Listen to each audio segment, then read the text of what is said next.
कल्याण RTO ऑफिसमध्ये वेगवेगळे लेखी तक्रार प्राप्त झाले होते. स्कूल बस किंवा स्कूल व्हॅन या संदर्भामध्ये लेखी तक्रार आणि काही ईमेल पण प्राप्त झाले होते. त्या अनुषंगाने काल दिनांक 10 तारखेला आशुतोष बारकुल साहेब उपप्रादेशिक परिवहन अधिकारी यांच्या मार्गदर्शनाखाली एक बैठक झाली. त्या बैठकीमध्ये स्कूल बस, स्कूल व्हॅन जे प्रायव्हेट इलिगल जे क्लँडेस्टाईन आपण म्हणतो त्यांच्यावर कारवाई करण्याचे आदेश त्यांनी दिले काल. त्या आदेशानुषंगाने आज आम्ही दिनांक 11 रोजी जवळपास 12 ते 13 जे प्रायव्हेट स्कूल बस व्हॅन आहेत त्यांच्यावर कारवाई केली आहे आणि ही कारवाई यापुढेही कंटिन्यू राहील.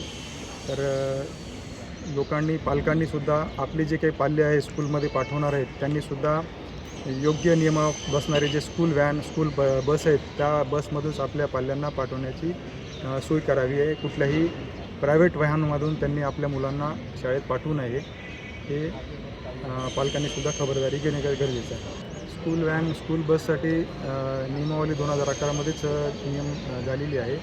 त्यामध्ये जे काही स्कूल बस आणि स्कूल व्हॅनला जे काही नियमावली आहे त्या नियमावलीप्रमाणे त्यांनी बनवणे आवश्यक आहे.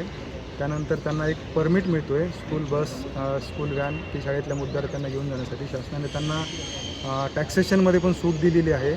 तर या गोष्टींचा सगळं फायदा घेऊन त्यांनी व्यवसाय करणं अपेक्षित आहे.